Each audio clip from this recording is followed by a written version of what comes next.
Rwanda, ça fait et ça plus de 25 ans. Il y a un Mutazoka Minduki appelle ça la rebelle pour agresser RDC. Bato Bakoufi na S baza plus de 8 millions de Congolais. Au bazar tués par les Rwandais. Mais pendant ce temps, na organisation des Nations Unies, les lois oyo moi motonyoso na mwana mukebi que non Rwanda mutu aza ko agresser RDC. Alors boni muto aza censé bo pese ndi ba minduki pour défendre. Bon pese pardon ba moyen so ba minduki ne pas défendre territoire nae. Mais bo pese embargo mais muto azali ko agresser. Hein? Ezaneti ndenge guerre ezana entre Ukraine na Russie. Autant ba fandi ba su minduki ba pese na Russie. Est-ce que c'est normal? Parce que kuna non yo za embargo mo so minduki ezate. Yango eza ko se passer awa. Sko biso atanke to za no bato. To tika toujours ko pesa confiance na moto wana soit des partenaires. On sait tous a besoin le to lukate. Do senga na biso leadership eza na mboka ba congolais. To lukato réfléchir. Na kati ya Union africaine. To lukato réfléchir. Parce que bango ba rechanza raté tout ce dose la bonne fois na bango zéro. Bonjour, bonsoir na bandi nyonso. Ya la voix céleste. Mbote na bino mbote. Vous allez belé partout dans le monde. Vous aurez l'andabiso par l'internet. Niveau États-Unis na piston son mbote ska bozali.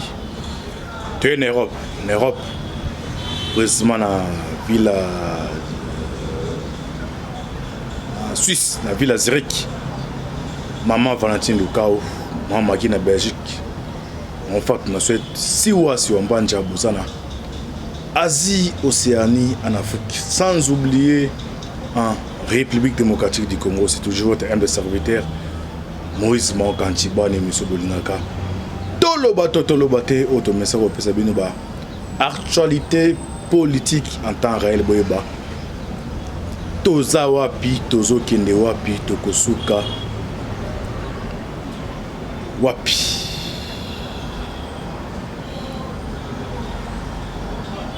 personne de quoi sur ma caméra John Maboki Bendende ko Alvi Balesi naturel Cécile Mboko la effectivement de moi c'est à rendre toloba toujours Lola ezakufuta simatoko loba Zambé aboitoko zoye wapi.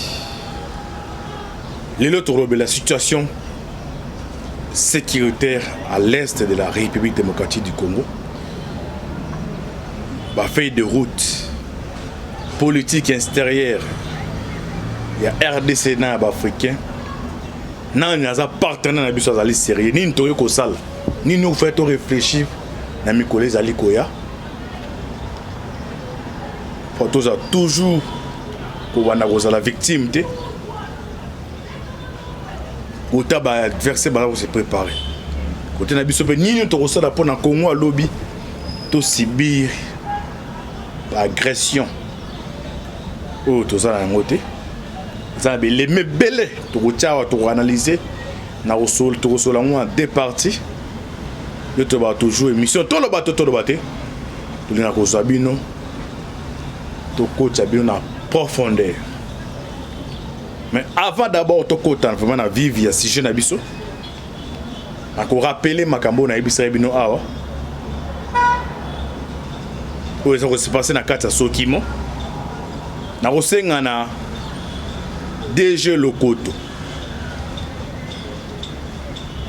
Na DGI. Na DGA pardon. Maman Feza au na société Sokimo. J'espère que selon administration. Soki bacho ne sika d'abord avant banda kosala. Basala ou basali étude état de lié. Il y a entreprise au côté liwan. Oui baba faillite tezani ni ne ko sala. Parce que état de lié basala ngona bato bazali sincère bazali correct bazali sérieux. Bon on est biso que notala détourner mais ça les mara awa détourner mais ça les ma awa tala ça ma boui tala moto tel et vous permettre yo oeba politique no ye nango na état de l'okouti na kata entreprise pour na au fonctionner malamu parce que ça l'état de lié ba personne information lokuta au ça l'état de lié à malamu te yeba déjà ainsi cause déjà départ on ezama bo suka pe mabe par là na lobanini DG Lokoto na DG Mama Feza au na société Sokimo ezana batu oyo ba opesa bino état de lié mais baza na niveau ya ANR Freddy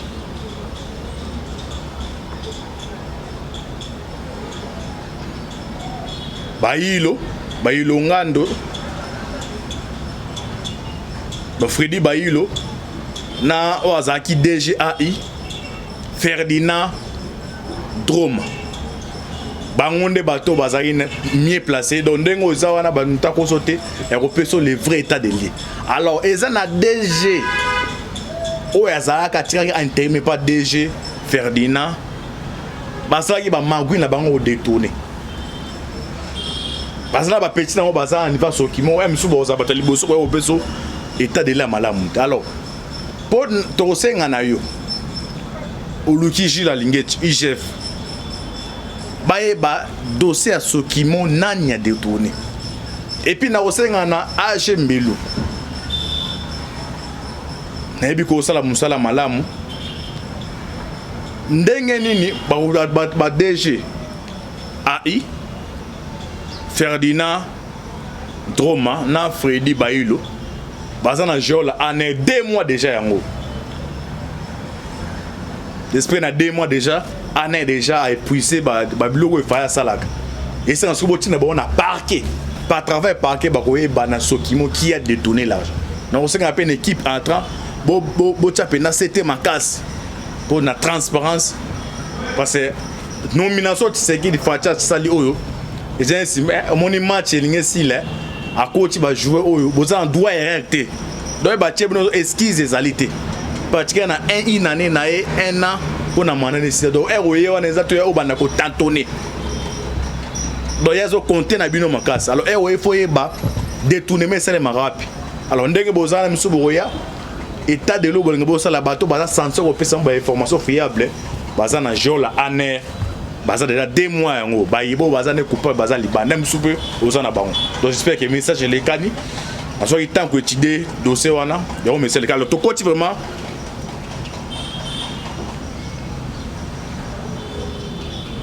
na vive ya sujet na biso situation sécuritaire à l'est de la République démocratique du Congo.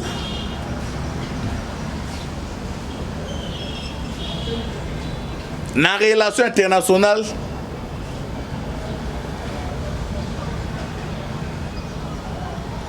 totanga ba relation bilatérale coopération mais en vrai dire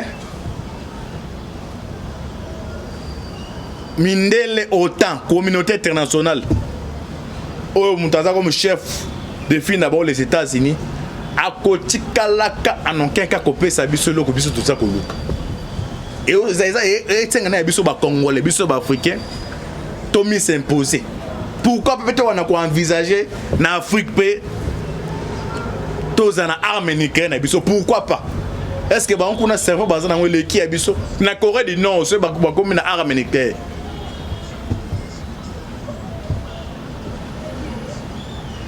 non retourner à Chibali nga lobani bandeko a dans nga pene mission to pousser maele musika Congo eza pays moko munene Mobutu alobaki no gâchette eza na Afrique alors ba linga te gâchette wana beta ba ya ba misele bino ezaka to kontana FMI apes aide non biso moko d'abord les Congolais biso ba africain ni to sala pona mboka na biso donc Rwanda Aza soutenu par les États-Unis pour nakotia des autres dans le Tchad. Aussi dans tous les partenaires des États-Unis. Est-ce que si tu manakati ya tourbillon oh le senga photo pour sa mécanisme sika. Génération toya oh to poser ba art moko avec ba risque to bangate. Union africaine ça ni nous est important na case ya kata Union africaine. De coups d'état ça robeta makuna do barotika kabino bozala bo raisonner. Alors ni fait tout ça là. Ni faut que ça là. Nazo balancer bino ba audio oyo bandeko. Ce qui ministre ko kito ko en deuxième partie.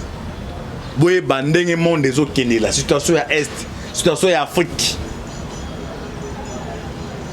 Et dans le poto mais tous attend au brief, soit que ça la briefing pour tout limbo e na lingala.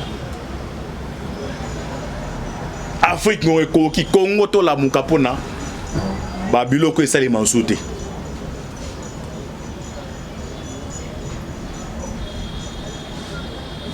Tolanda ba révélation oyo. À travers ma révélation, peut-être, adverbe de doute, surtout se rapprocher dans bloc Yaris, bloc Yazatik de Rose, moins solution. Tolanda, ma révélation, bandeko, Tokozonga, ce minute aussi là, nous obligés à lire pas émission à lingala, to décoder ma révélation et bimi awa, nanjoto malili. Aux Africains, aux Congolais, aux Talangai, Tolanda, par révélation comme ça, Tokozonga, to continuer biso na bino. De to ba toucher mission, to le bateau doit pour la informer bino. Oui, bah situation il y a RDC, il y a région Ankara qui Afrique, il y a monde ça pour les Cana. Tolanda, par révélation comme ça, Tokozonga, pour nato limbo là, c'est un amour qui est na des impôts Tolanda.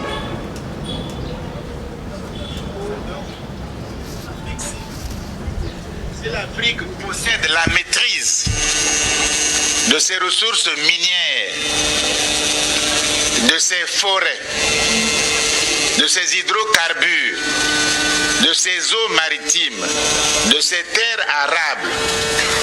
Alors l'Occident s'affaiblit inéluctablement.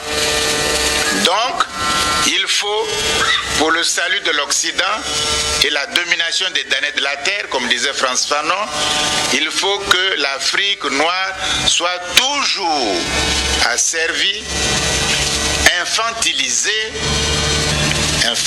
l'Afrique, la néocoloniser et du coup la sous-développer. On a intérêt à le faire par tous les moyens. Tous les instituts, toutes les écoles, tous les grands cerveaux européens travaillent sur cette question-là. Parce que si l'Afrique est... Waouh, qui Tolanda bandeko. Oba qui révélation bandi. Est-ce que le président africain Fatih Béton, vous comprenez le monde des autres kindil. Donc bango kuna na autant wana. Baluka batwa maele, batabwana ba scientifique. Ba fanda ka butu moyi, ba disposer ba budget pour na bango. Ni ntoro salaka pour to continuer toujours dominer Afrique. Mais officiellement, il y a un partenariat, coopération bilatérale pour aider la République démocratique du Congo, l'Afrique. Bon, tu as français, la bilo, émergent. On a mon lobby, mais à Oka, tu as bureau d'études scientifiques. On va faire un toko salaka toujours Afrique. Ça toujours dans commande na biso. Alors, Union africaine, ba président africain ni o ebino bo pensaka. Bon, mon gars, bataille, bataille, mais quand c'est le bien, Kadhafi, poum, tout fait, bah, tout signé partenariat bilatéral avec les États-Unis, mais les Rwanda. Si Kagame, on s'est bloqué comme ça, c'est les États-Unis, mon taco, ça binoté. Tolanda bandeko, n'allons bien que awa, eux ils ont tout le bateau, tout le bateau, tout le bien en profondeur, hein.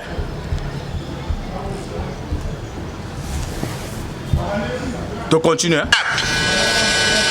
Nous sommes... La question de l'Afrique n'est donc pas le sous-développement ou le développement. Il faut ouvrir les yeux, ce n'est pas notre question.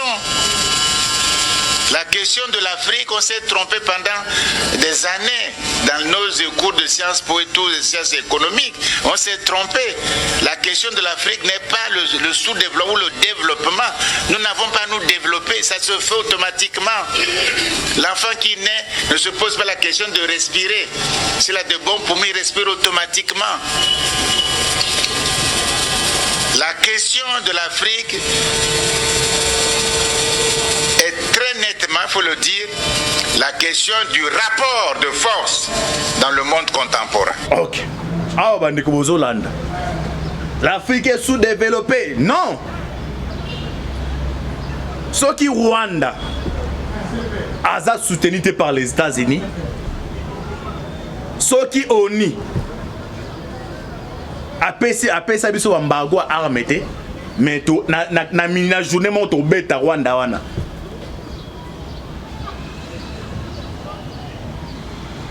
Mais pourquoi ça ça les maté? Laisse moi nanja mena sali na tire nda sali mon kilisé moi na bota mi nguluma e de développement ça la bon. Celui to sali libre. RDC to na ba tous les atouts. Mais ça bango wana do. Et on a partenaire Kangio boye faut se développer te bande ko bolanda. Ba révélation oyo. Et aussi un rapport de force. Matériel. Matière où est-ce là que non, les États-Unis a frappé Japon et Outa Awa. Mais est-ce que Tozani Bambatomaye, les belés, les scientifiques et bien Afrique ou que non, Afrique pas possédé par armes américaines? Est-ce que la question n'a pas présent africain? Na canes RDC biso gâché au Mobutu Loba. Est-ce que tu raisonnac? Bien, ils ont un bateau à banque Aldiwa. C'est un mec qui boit attendre Kadhafi sur un message va passer bien moi. Ton nebo sali ba union africaine na bino na ko meka moni on to sukisa ke so tant que to rubanga kawana oka guerre na est ça toujours insécurité za total na Nigeria oka ba Boko Haram bango ba continuer ko vivre nini photo raisonner bande ko tolanda.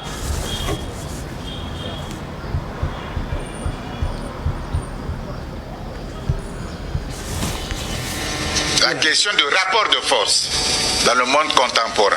Je vais m'expliquer sur ça. En prenant des images. Pot de terre, c'est-à-dire la céramique, la poterie de terre. Pot de terre contre pot de fer. Qui gagne? Qui domine?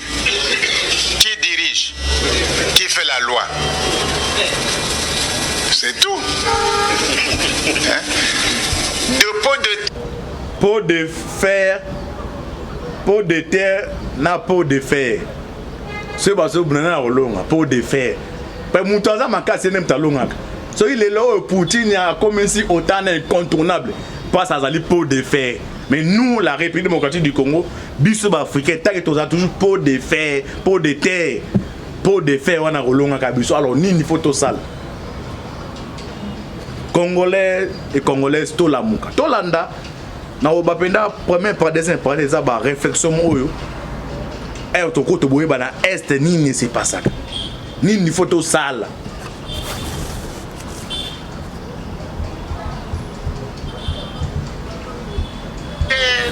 La Chine est devenue pot de fer et le respect est là même dans les affaires, même dans les disputes. De pot de terre, la Chine est devenue pot de fer. Et le respect est là, même dans les affaires. Tant que l'autre ne respecte pas votre dignité, vous n'êtes que pot de terre. Même s'il loge dans vos hôtels, il vous remercie, etc. Mais il vous prend pour un pot de terre. Ok, mais de quoi ça vous comprendre d'autres? Pot de fer n'a pot de terre. Là ici les lots a tiré chambardement en Europe. Azana gaz naé. Ah bah bien bon sanctionner ngabo dans ces cas-là quand t'es parti gaz bien en place. Le monde est aussi présent en France. Sur les lots biso au RDC. Leadership ya makas. To comme les lots oyo pot de terre, pas pot de fer pardon. Ah. Les États-Unis yom to soutenir Rwanda. Dans ces cas-là, il y a un bus aux soutien. Parce que pour tout le monde va capter, ça fait comme un pot de fer. Mais pour l'instant, il y a un pot de terre. Parce que ici, il y a un boulot qui passe à un pot de fer. Et bah mais qui côté c'est sanction et puis côté na péquissement ba gaz. Alors autant mon na gaba mine on a la majorité pays bazana bazo vivre na ba matière na biso. sur le Oyo, leadership et Afrique. Leadership et région. Il y a région, pardon. Et comme une pot de fer. Et ça a été pessi, on peut vous abandonner dans le. Mais pourquoi toujours comme toi, toujours pot de terre? Prendre des côtés là, tout le bateau, tout continuer.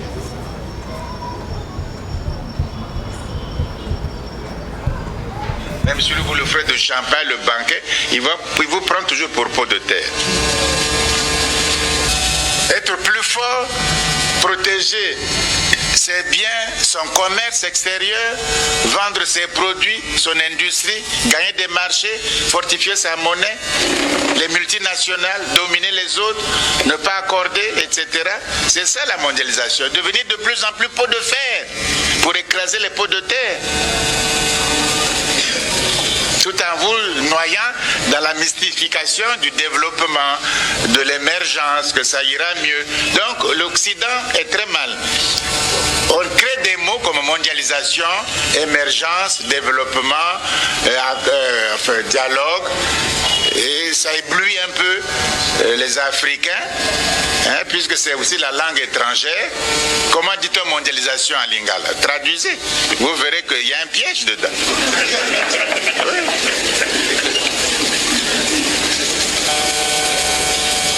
Même il n'y a même pas de sécurité d'un peuple africain.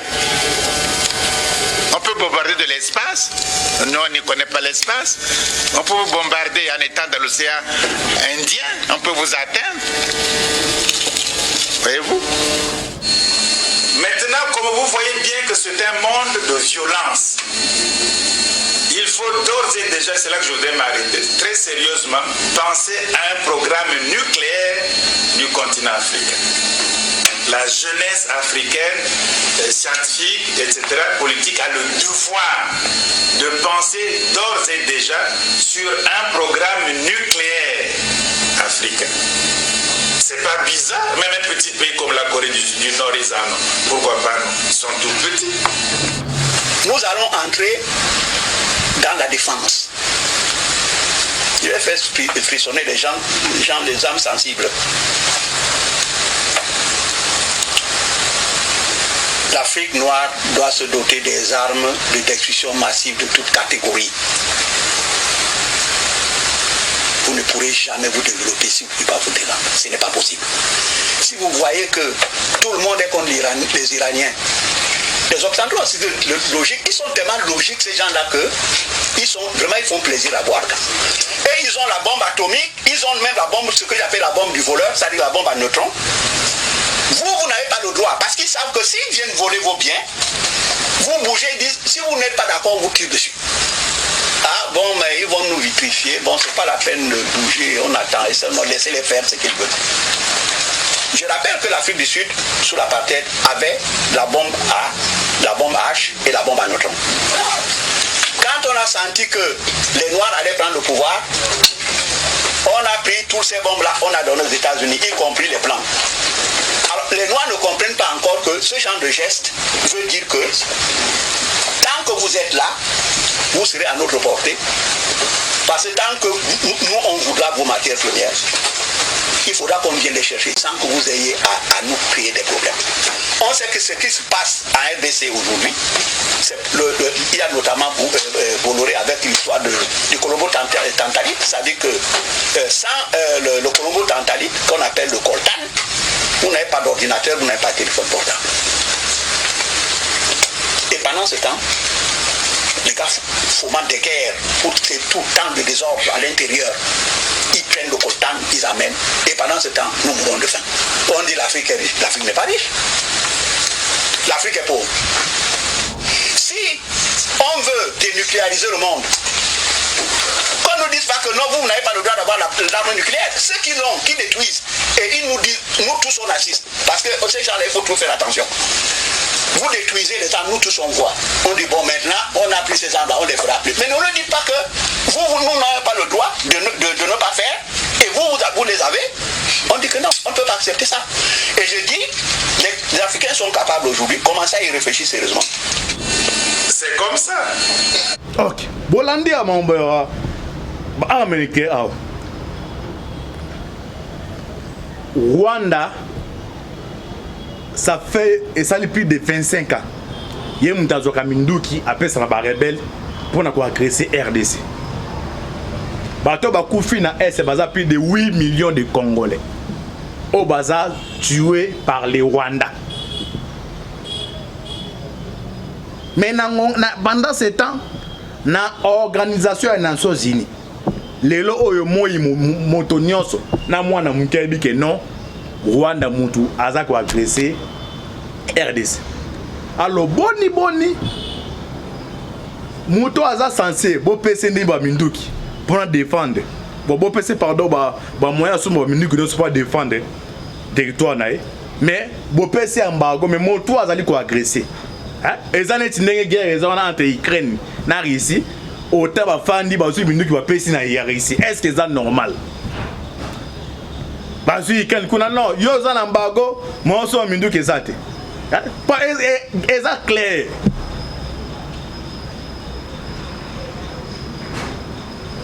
Yango eza ko se passer awa.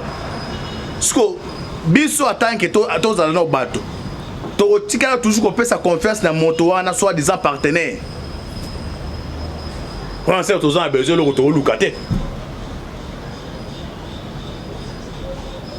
Ezan dege moko Rwanda regresse RDC développer ici à sans l'invasion en Ukraine. Alors, nakuna na Ukraine ba kala ni mawa. Ukraine autant faut to personne va aide pour se défendre ndenge mo mais awande ba que non bidon de bozabwe avant so Minduki to ya total. Ma to pour un bino ma modèle libre sur Minduki. Est-ce que Batona baza sérieux aux anabino? Baza plus que même Benini. Alors ni fallait biso to sale ni to ko sale.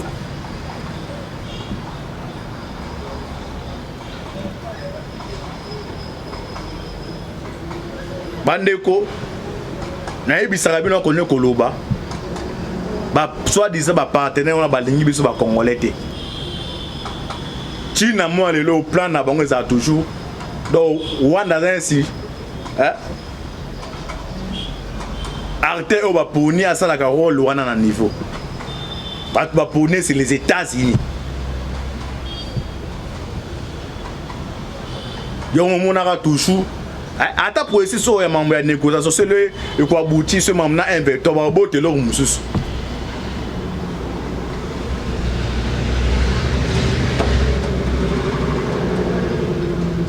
Dossier na biso leadership eza na mboka ba congolais to luka to réfléchir na kati ya union africain to luka to réfléchir parce que bango ba ko changer rater tout ça dose la bonne fois na bango zéro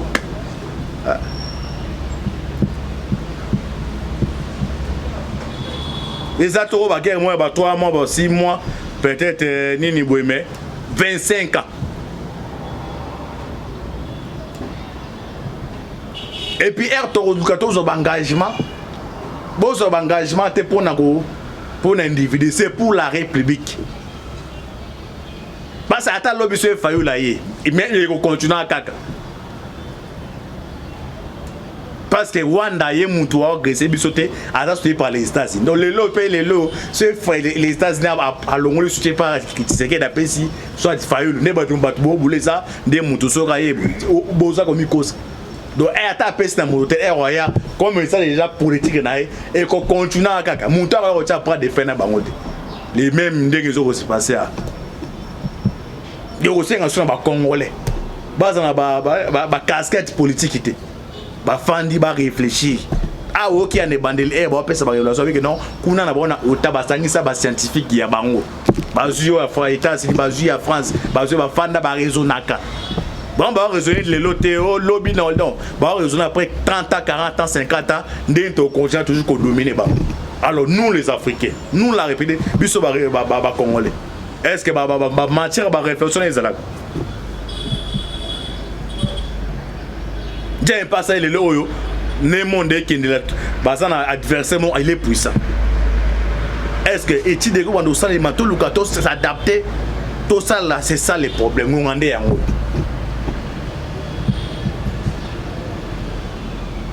Ceux qui ont boulé le kamoza ya mutu tout va continuer toujours coller là parce que va changer té bon nzamba kele mon kilo ba tie penango hein bazan de démons hein moi ga démons ndengo a chanzaka na 2000 là ba a enduré des alaraté na 2000 là soyi mutala ci kolambo ba si bola tambola o kana fini penda mais le lot est comme normal donc les mêmes démons a comme sco démons na côté à travers les réseaux sociaux ndenge bango autant bazali bon tu peux savoir indépendance après nous indépendance mais ba dominer toujours bino ba commencer à mapona belle so après démocratie mais la démocratie na ba on débat pona kamutu personne muta ko sabino te ba on ba pona kamutu mais na za mané mon démocratie ba pona mutu des accords eza vie na bango quotidien alors faut biso ba congolais ba africain yo pe congolais zali wana ozo comprendre que bitumba eza bitumba na haute portée il faut ba oza wana tika ko bima traître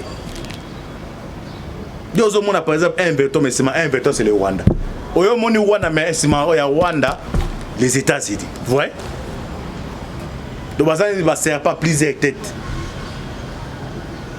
comme ba bi que non gâcher tout au fouet bim ça masasi RDC ba créer ben sécurité tous on a deuxième partie to balancer bino par révélation na tirer l'autre fois to bo kasku asika bo comprendre que mokili za okende invité en boki bende ok vous a toujours branché vous s'abonner massivement to ya deuxième partie bo eba suite fait parce on a 4 au 4 contenir 30 minutes za rango to ya pas to yebisa bino de to ba toujours to lo ba to zora bino to bimi na profondeur pour comprendre RDC a région et Afrique et a monde déjà aussi passé.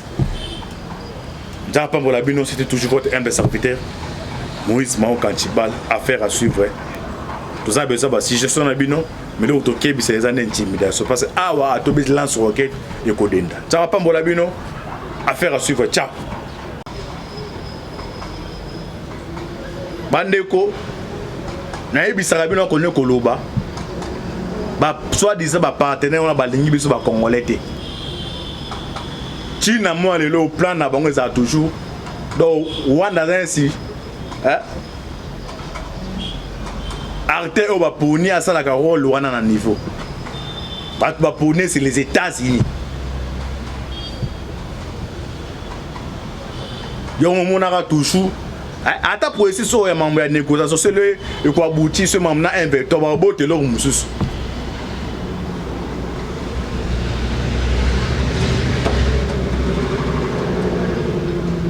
dossier na biso leadership eza na mboka ba congolais to luka to réfléchir na kati ya union africain to luka to réfléchir parce que bango ba ko changer rater tout ça dose la bonne fois na bango zéro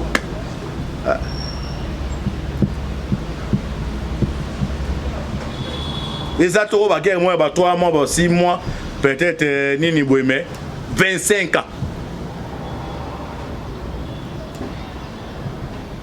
Et puis R14 engagement. Bon engagement c'est pour un individu, c'est pour la République.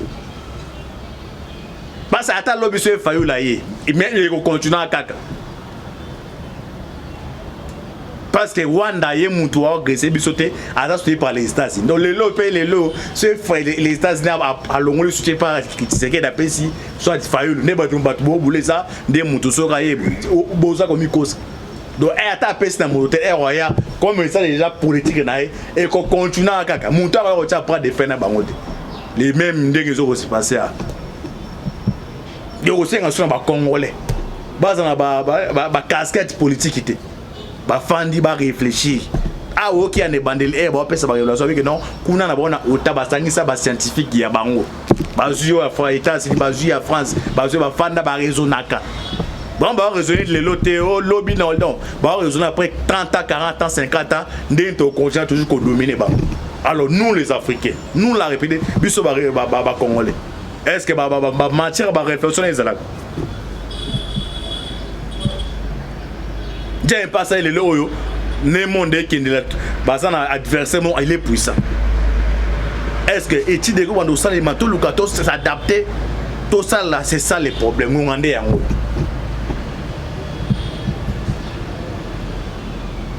ceux qui ont boulé les camo za ya mutu